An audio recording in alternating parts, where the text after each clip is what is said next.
이 시간 우리 간증 시간이에요. 우리 이세호 집사님, 우리 이세호 집사님이 이 대전 세임교회 오기 전에 또 살았던 모습과 또 지금 어떻게 살고 있는지 본인이 또 간증을 한다고 그랬어요. 다 같이 할렐루야로 반기시기 바랍니다. 인사들도 안 하네. 안녕하십니까. 네. 저는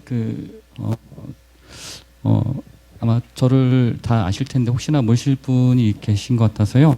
이름은 이세호이고요. 75년생이고 대전 관저동에 살고 있습니다. 여러 어려움이 있는 상태에서 지난 10월부터 친누님 소개로 교회를 출석하기 시작했었는데요. 아직은 제가 아직 훈련을 받고 있고 아직은 막막한 상태에서 그런 이야기밖에 없기 때문에 목사님께 나중에 이제 간증을 좀 하면 어떨까 이제 말씀을 드렸지만 비포가 있어야 애프터도 있다 이렇게 말씀하시면서 하라고 하시라고 이렇게 해가지고 제가 예 아멘 했습니다. 네. 그래서 아직 애프터의 좋은 얘기는 아니지만 저희의 어떤 지금 현재의 어떤 상태, 비포의 어떤 그런 이야기를 좀 이 자리에서 나누려고 하고 있습니다. 저는 대학 시절 때 크리스찬 동아리 활동을 했었는데요. 그때 만난 선후배 4명이 저를 포함해서 4명이 있었는데 그때 같이 창업을 하게 되었어요. 창업 동기는 저희가 이제 캠퍼스 선교사님들이 많이 있었는데 대전 지역만 해도 많이 있었는데 그분들이 평소에 월급이 한 20만 원 그리고 명절 때 이럴 때 고향 내려갈 때는 항상 마음의 어려움들이 많이 있던 것들을 몸소 이렇게 좀 겪고 있었어요. 그래서 이제 저희는 이 창업을 해서 이 선교사님들이 최소 결혼해서 무리 없이 살 정도로 급여를 후원할 수 있고 명절 때는 정말 두 손에 가득 기쁜 마음으로 든든한 마음으로 들고서 내려갈 수 있도록 우리가 하는 목표를 잡자라고 시작을 했습니다. 근데 이 목표가 이제 우리들의 마음을 굉장히 뜨겁게 했고 어떠한 어려움이 있어도 이제 앞으로 나가게 하는 어떤 그런 동력이 되었었어요. 그래서 처음에 이제 시작할 때는 사무실 집기라든가 필요한 대부분 어떤 장비라든가 컴퓨터 이런 것들 다 집에 있는 걸 다 가져왔어요. 선풍기 하나, 멀티탭 하나까지 다 가져와서 일을 시작했는데 저희들이 이제 일을 하면서 중간에 이제 하는 건 뭐냐면 점심 먹으러 나갔다가 이제 주변을 둘러보는 거죠. 그래서 누가 책상을 내놨나 뭔가 책고를 내놨나 살펴보고 저기 뭐가 있다면은 와가지고서 그쪽 가가지고 다 들고 오는 겁니다. 이제 리아카도 없으니까 이제 둘이 막 들고 오다가 좀 쉬다 오다 이제 그런 식으로 해서 이제 시작을 좀 했어요. 그래서 초기에는 이제 급여가 없었고 이제 조금씩 어떤 홈페이지도 만들어주고 뭐 또 하면서 점점 생기면 한 20만 원씩 이제 월급을 주다가 한 8개월 정도 한 40만 원 받다가 이제 1년 뒤에는 이제 매출이 발생하니까 이제 80만 원씩 이제 받고 이런 식으로 했었거든요. 그렇지만 이제 저희들은 돈에 따지지 않고 저희 목적이 너무나 저희들 멈출 수 없었기 때문에 밤낮 일해도 행복했고 너무나 재밌었어요. 심지어는 에어컨이 없는 상태에서 이제 슬라브 지붕 위가 이제 바로 이제 옥상이었는데요.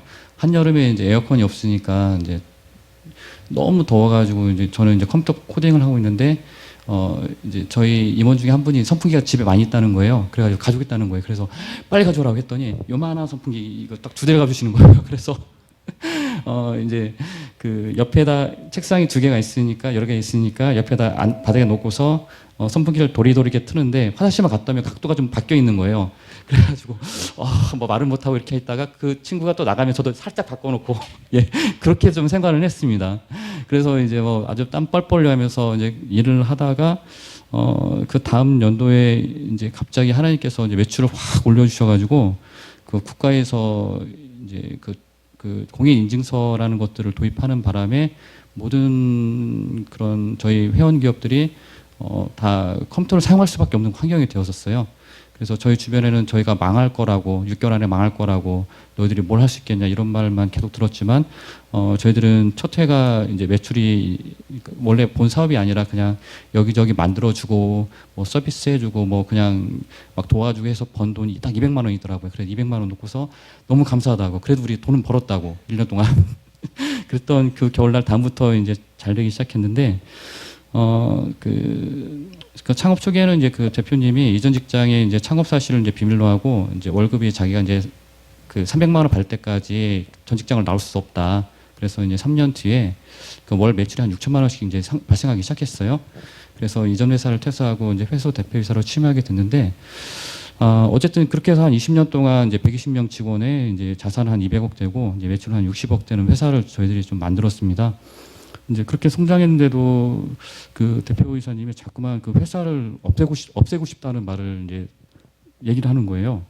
그래가지고 왜 그런가 했더니 이제 뭐 미래에 대한 불확실성부터 해서 여러 가지 어려움이 함께 날아갈 수 있다 뭐 이런 말씀을 많이 하셔가지고 이제 저는 그때 이제 그 임원으로서 이제 심사원 이제 교육을 좀 담당하고 있었는데 그 이용규 선교사님 그 내려놓음 책을 쓰신 분의 말씀을 굉장히 제가 그 마음에 담고 있었습니다. 그 강물은 왜 직선을 흐르지 않고 굽이치는가 이렇게 질문하면서 그 책 내용 중에서 굽이치며 흐르는 강물은 풍요로움을 준다. 강물이 굽이치면서 땅의 모든 부분에 수분과 영양분을 공급해서 살아나고 풍요롭게 하는 이치가 담겨져 있다. 이 말씀을 제가 이 말을 제가 굉장히 가슴 깊게 담고 있었어요. 그래서 우리 회사의 꿈은 이러한 강물과 같이 풍요로움을 주는 회사가 되자. 이 안에 있는 사람들 다 기름지고 우리 주변에 있는 사람들도 다 기름져서 우리가 정말 하나님 나라 같은 그런 것들을 만들 수 있는 회사를 만들자 이런 목표를 갖고 저는 그 신입사원들에게 이러한 비전들을 제시하고 있었어요. 하지만 그 대표이사가 자꾸만 어떤 그러한 뭐 매출 뭐 50억까지 뭘 하겠느냐 이랬을 때 그럼 200억 매출 만들자 그러면 되지 않겠나 이제 그렇게 얘기를 하면서 이런 것들을 저는 저희 나름대로 하면서 새로운 사업들을 저는 이제 발굴하는 어떤 그런 쪽으로 제가 보직을 바꿔서 하면서 여러 가지 아이템이나 아이디어를 냈어요. 근데 이상하게도 대표이사가 그거를 보고서 야 어떻게 이런 생각을 했냐고 하면서 회사를 위해서 쓰는 게 아니라 사적으로 또는 자기 자녀들에게 또는 회사에 이제 주식을 많이 가지고 있는 사람한테 내가 이걸 테니 네 주식 다 나다오 이런 식으로 얘기를 하는 거예요. 그래서 제가 깜짝 놀라가지고 왜 그렇게 말씀하시니까 나 그렇게 말한 적 없다고 시비를 뚝 떼는 거예요. 그래서 이제 그런 일이 이제 수차례 이제 시작을 됐는데 자꾸 저보고는 이제 경영하지 말고 너는 열심히 이제 연구하고 프로그램만 하라. 경험은 나한테 맡기라. 또 이런 수차례 얘기를 하셔가지고 그런 일이 있었는데 이제 처남을 회사로 이제 취업시키고 그 몰래 우리와 비슷한 그런 회사를 만들어서 이제 바뀌었더라고요. 나중에 좀 알았습니다. 그래서 뭐 돈이 많으니 그 돈을 굴려야 한다고 이렇게 생각을 하셨는지 뭐 저희들 모르게 이제 빌라도 건축하고 어떤 약국을 만들어 투자하고 그리고 알 수 없는 이상한 투자들을 막 하기 시작했어요. 그래서 저희가 이제 혹시나 이런 것들에 대해서 우연히 이제 돈 흐름을 알게 돼서 이건 무엇이냐고 재무팀장한테 물으면은 그 대표님이 저희들 불러가지고 너희들이 왜 그런 걸 신경 쓰냐, 너희들 나 못 믿냐 하고 역정을 엄청 내셨어요. 그래가지고 임원들은 점점 소외시키고 이제 작게 만들려고 또 많이 노력을 하시더라고요. 그러다가 그렇게 한 이제 시간이 지나가다가 이제 지난 그 19년도에 이제 평택 땅 그 40억 원짜리 땅을요 경매를 이제 받는 거예요. 근데 40억 짜리 1차 유찰돼서 2차에 28억에 나왔는데 그 회사 관계자들을 보내서 3명이 입찰한 것처럼 하고서 그 대표 개인 명의로 40억 원의 낙찰을 받은 거예요. 28억에 낙찰될 수 있는 땅을요. 그래가지고 28억짜리 땅을 40억에 낙찰받아서 자기가 굉장히 괜찮은 땅을 샀으니 회사에 넘기겠다. 그것도 42억 원에. 그래서 제가 왜 28억의 땅을 사시는 좋은데 왜 40억에 사셔가지고 이렇게 넘기시느냐. 그랬더니 이제 그 채권자가 40억에 사지 않으면 자기는 땅을 안 팔겠다. 근데 땅이 너무 좋은 것 같아서 어쩔 수 없이 샀고 나중에 잘 개발하면 더 많은 이익을 남길 수 있다. 그래서 우리는 손해보는 게 아니다. 이제 그렇게 논리를 펴서 이제 제가 좀 알아보니까 이거는 28억에 사도 전혀 채권자가 경매이기 때문에 무잉여자라는 어떤 논리가 있는데 그게 없는 상태에서는 그 경매를 취소시킬 수 없다는 것들을 직접 알려드렸어요. 그러면서 그때까지는 저희가 대표가 사기당한 줄 알았어요. 그래서 빨리 이것을 막으려고 엄청 노력했는데 나중에 알고 보니까 대표님이 나중에 그 NLP 채권이라고 해서 그거를 그 채권자랑 뒷거래해서 한 8억을 편취하려고 했던 거더라고요. 그래서 저희가 이제 이것을 알게 된 다음부터 이제 그동안 이제 그 신뢰 관계로 같이 좋은 뜻으로 만들었던 회사이기 때문에 엄청난 큰 충성심과 신뢰가 있었거든요. 그래서 회사의 어떤 그 회계 쪽을 다 조사를 해보니까 그 엄청난 사실들이 좀 많이 발견되었습니다. 그래서 이제 저희가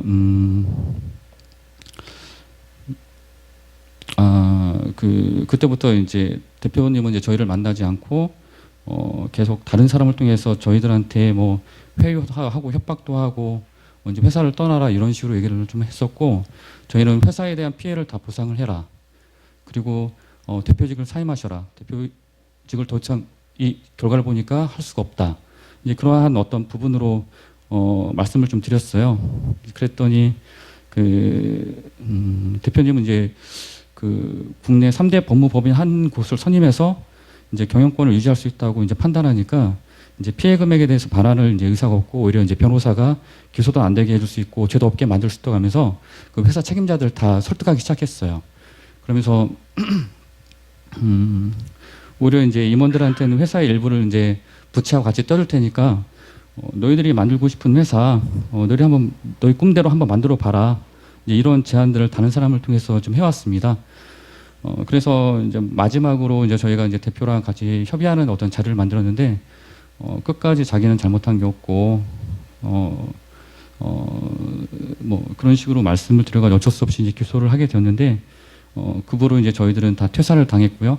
그리고 아무것도 이제 가지고 나오지 못한 상태에서 이제 뭐 퇴직금도 지금 못 받고 있는 상태이고 뭐 집기도 그 당시에 이제 가지고 나올 사적인 집기도 가지고 나올 수 없을 정도로 그 회사를 봉쇄하고서 모든 그 핵심 직원들이 저희를 이제 쫓겨난 사람 취급, 방금 전까지 굉장히 잘 지내는 사람들이 저희를 굉장히 그 나쁜 사람 취급으로 경찰에 막 신고하고 고발하고 굉장히 그 큰 일이 좀 많이 있었습니다. 그렇게 이제 저희는 이제 회사 밖에서 싸움을 이어갔고 이제 엄청난 이제 자료를 이제 경찰에 제출하고 뭐 2년 동안 이제 담당 검사 5번씩이나 바뀌면서 했는데 결국에는 이제 증거 불충분으로 이제 불기소가 됐고요. 그런 식으로 이제 저한테는 그 2019년대에는 좀 커다란 좀 일들이 좀 일어났었습니다. 평생 다녔던 어떤 직장이 있었고 또 그 직장을 정말 키워보려고 굉장히 노력을 많이 했는데 또 꿈을 꿨지만 어느 순간에부터 이런 일들이 쌓이기 시작하더니 급기야 이렇게 변해서 결론적으로 이렇게 돼버렸었습니다. 그 순간 이제 저희 아내는 그 셋째를 임신해서 8개월 차가 좀 되었었습니다.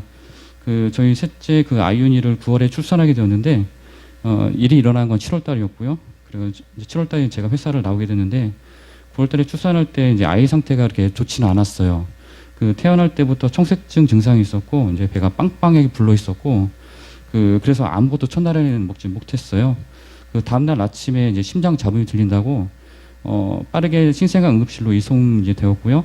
그때부터 이제 아내는 이제 제왕절개로 해서 이제 산부인과에서 한 7일 정도 그 이상 입원했고, 아기는 이제 대학병원 중환자실에 있고, 아이들은 어린이집 유치원에서 이제 다니고 있고, 저는 이제 소송 싸움을 계속 이어가기 때문에 또 이어졌습니다.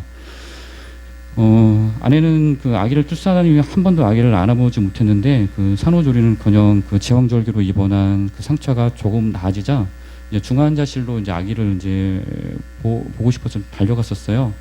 근데 인큐베이터 안에 이제 아기가 있기 때문에 이제 안아볼 수는 없지만 그 발등에 나 있는 수많은 그 주사 바늘 자국이 이제 신생아 혈관을 찾아서 섭이 찔렀던 그 자국들이었어요. 그걸 발견하고는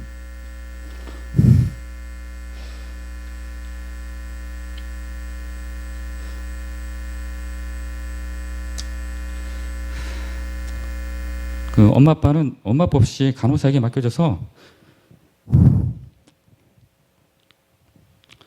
제대로 품어주고 따뜻하게 위로해줄 수 있고 사랑해줄 수 없지만 저희 처지를 보시면 하나님 품어달라고 안아달라고 기도할 수밖에 없었습니다.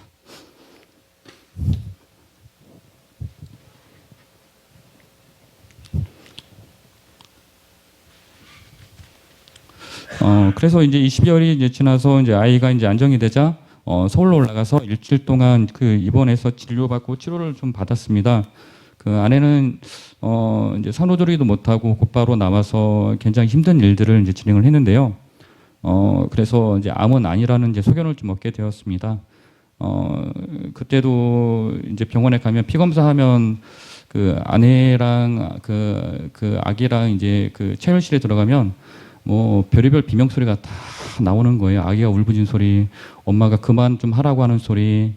왜냐면 간호사가 희생하니까 혈관을 못 찾아서 여기 한번 떠보고 저기 한번 떠보고 저기 한번 떠보고 최소한 4번씩은 쿡쿡 찔러가지고 뜨는 거예요. 그러니까 아이는 주사 바늘만 보면 그 아이가 뭘 알겠어요. 막 자지러지는 거예요. 엄마는 아기를 붙잡아야 되고 간호사는 못 찔러서 다시 찔러야 되고 뭐 이런 과정들이 그 7일 동안 엄청나게 좀 있었습니다. 그래서 이제 저희는 이제 그런 과정들을 이제 겪고 이제 그 병동에서 이제 아무런 일이 없다라는 어떤 괜찮을 것 같다는 어떤 소견을 받고 내려왔는데 이제 그 안에서 이제 저희들은 굉장히 좀 많은 걸 좀 보았습니다. 저희 아이와 같은 아이거나 또는 그보다 약간 좀 큰 아이들이 얼굴이 새 노란 거예요. 그래서 보니까 이제 간 이식을 받아야 살 수 있다. 그래서 살 수는 있다고 했다. 이제 그거 하나 믿고서 이제 엄마가 버티는 거예요. 그러니까 저희는 그리고 또 태어나서 바깥 구경을 못 하고 거기서만 계속 지내는 아이들도 많이 봤어요. 학교가 그 안에 있었고 또 그 아이는 밖을 나갈 수가 없기 때문에 창가에 이제 자리 좋은 곳에서 경치 좋은 곳, 그곳이 집이자 학교자 생활 공간이었어요. 그런 아이들이 너무나 많다는 것들을 저는 보았고 복도를 지나가는 동안 또 치료를 받는 동안 저희가 고개를 들 수가 없었어요. 저희 아기는 그에 비하면 너무나 건강하였던 아이였거든요. 그래서 저희 둘은 이제 그런 모습을 보면서 우리가 이것들은 잊지 말자. 그리고 우리가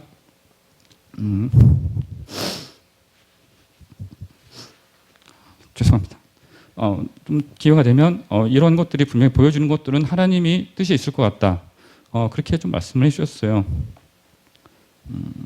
그래서 잘 태어났는데 지금까지는 셋째는 아무 이상 없이 건강하게 잘 자라고 있습니다. 그 당시에 아이가 이제 태어나자 이제 집에 왔는데 갑자기 비가 새서 벽과 안방과 바닥에 물이 흥건하게 이제 고여 있는 거예요.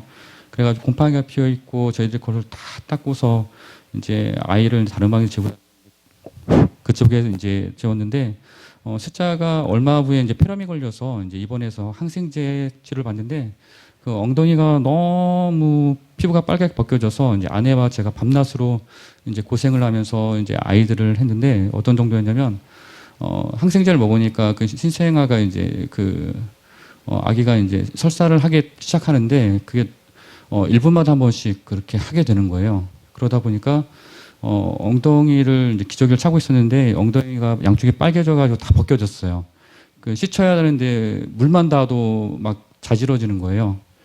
그래서 이제 아내랑 어떤 일이냐면 이제 밤에 이제 아이가 또 이제 응가를 하면 그 기저귀를 못 채우고 그냥 누워놨거든요. 밑에 패드를 깔고 그러면 아기를 들고 바로 한 3m 앞에 이제 세면대가 있는데 거기로 가서 닦으려고 하는데 벌써 가는 도중에 이제 또 바닥에 이제 싼 거예요. 그러면 빨리 닦여가지고 오는데 또 싸는 거예요. 그러면 아내는 이제 계속 씻기고 저는 계속 닦고 씻기고 닦고 그게 밤새도록 이제 한 7일 동안 이어졌었어요. 이제 그런 가운데 점점 그 아이도 이제 잘 치료받아서 이제 한 2주 정도 있었는데 이제 치료받아서 잘 회복돼서 이제 퇴원하려고 했었어요. 그래서 퇴원하려고 했었는데 퇴원 전날 갑자기 장모님이 오토바이를 타고 나신 거예요. 그래서 다리를 심하게 다치셔가지고 저희가 입원했던 대학병원 응급실로 실려 오셨습니다. 저는 3층에 있었는데 1층으로 내려가서 장모님을 응급차에서 제가 사인하고 이렇게 모셨는데 다리가 너무 심하게 다친 걸 제가 보고서 어쨌든 이거 괜찮을까라는 생각들을 많이 들었었는데 어쩌면 진짜 그 7월부터 12월까지 10월까지 그리고 12월까지 한시도 쉴 수 없는 그런 상황들이 계속 제 주변에 일어났습니다. 정말 더 이상 뭐가 더 일어날 수 있을까 바닥까지 끌려 내려가는 좀 상황이었습니다. 그렇지만 이제 그래도 정말 감사했던 일들이 있었는데 제가 저희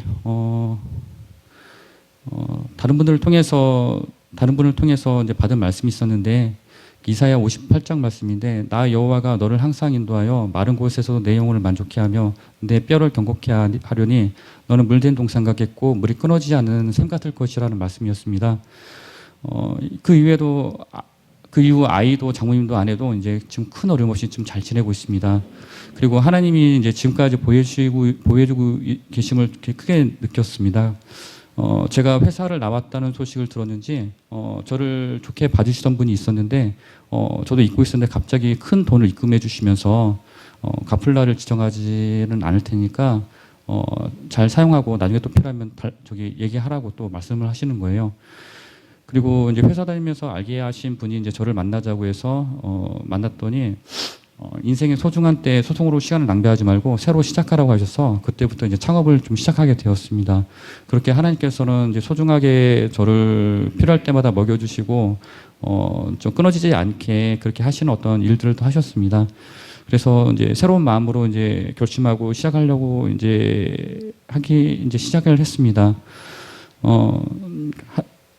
창업을 하려고 이제 시작을 할 때 제가 아직까지 포기하지 못했던 꿈이 있었어요. 이제 그것은 아까 말씀드렸던 것처럼 그 네로놈의 이영규 박사님이 말씀하셨던 그 강에 대한 꿈이었는데 저는 이제 새로 법인을 창업하면서 그것을 저희 회사의 비전과 그 모토로 이렇게 삼았습니다.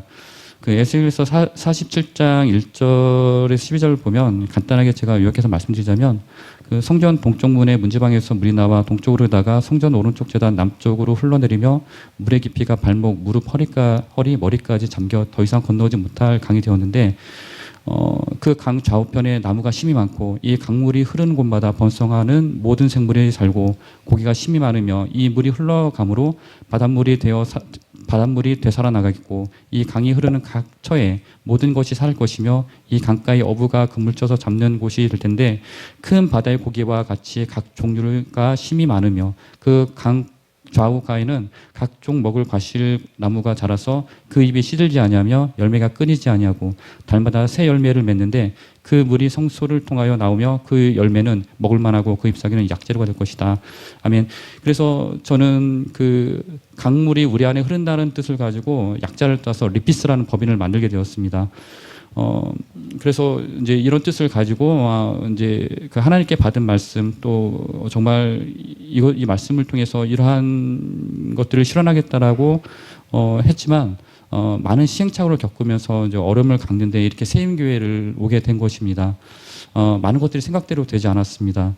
그래서 그 지난해 여름에 목사님을 처음 배워서 상담을 받았는데 제가 딱 들어오는데 생각의 날이 확 서 있다라고 이렇게 말씀을 그때 하셨어요.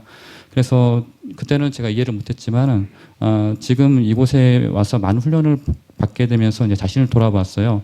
그래서 제가 부족하지만 또 많이 저를 또 멘토링 해주셔야겠지만 저는 그것이 제 생각의 날이라는 건 혼이 살아있기 때문에 혼이 살아있는 거라고 저는 지금 여기고 있습니다. 그래서 하나님이 일하시려면 영이 살아있어야 하는데 제 혼이 살아서 어떻게 갈까 하나님이 들어올 어떤 틈이 없고 이끄실 틈이 없었구나. 그래서 정말 생각대로 되지 않고 아직은 어려움을 겪을 수밖에 없구나. 그래서 제가 영이 살아야하는데 하나님이 일하시는데 일하시 못하는구나라는 생각을 좀 들었어요. 그래서 나의 능력으로 했던 것들을 이제 하나님의 능력으로 이제 맡겨드린 노력을 지금 하고 있고 그 목사님과 사모님 힘을 다해 좀 기도를 해주시고 격려해 주시는 가운데 저희 부족한 부분들을 좀 다듬고 채우고 있습니다. 그냥 탕자의 비유라든가 그 가운데 어떤 뭐 오병이어 사건이라든가 이런 것들을 보면서 제가 너무나 좀 무너지게 되었어요. 그러면서 또 염려함으로 너희 작은 것 하나라도 해낼 수 없다는 말씀에 또 무너지게 되었습니다. 지금 염려할 때가 아니라 그 나라와 그 일을 구하고 그리고 그리하면 모든 것을 더하게 하시겠다는 하나님 말씀을 붙잡고 지금 가고 있습니다. 목사님께서 이러한 비포를 먼저 말씀을 드리라고 했기 때문에 제가 그 다음 이야기는 정말 나중에 애프터가 생기면 그때 다시 이 자리에 와서 또 한번 간증을 하겠습니다. 예, 감사합니다. 할렐루야. 지금은 원래 이 본질의 시작이 하나님이 중심적으로 또 그 선교 중심적으로 하나님의 영광 올리드린 그 본질적인 팩트가 있어서 하나님께서 계속 도와주고 계세요. 근데 그걸 찾아서 받는 방법을 몰랐던 거죠. 이제는 조금씩 깨우치고 안으로 들어가서 이제는 점점점 좋아지고 있고, 후원자도 뭐 10억, 20억이 아니라 200억, 300억씩 이렇게 후원자들이 이제 계속 밀려 들어올 거예요. 그러니까 여러분들 특별히 우리 이세호 집사님 그 사업을 위해서 중보기도 많이 부탁드립니다. 또 그가 원래 가지고 있던 생각 자체가 하나님 나라 영광을 위한 그 일을 하기 위해서 사업장을 세웠던 거니까 하나님이 잘 해서, 또 특히 우리 이 대전 세임교회가 세계 선교를 목적으로 해서 지금 동남아 쪽은 거의 해서 이번에 새로 또 하나님이 어떤 비전을 주시지 않을까 기대하면서 기도드리고 있습니다. 세계적으로 코로나 다 풀리고 했으니까 이제 올해부터는 또 뭔가 하나님이 또 일하시겠죠. 기대하고 나갑시다.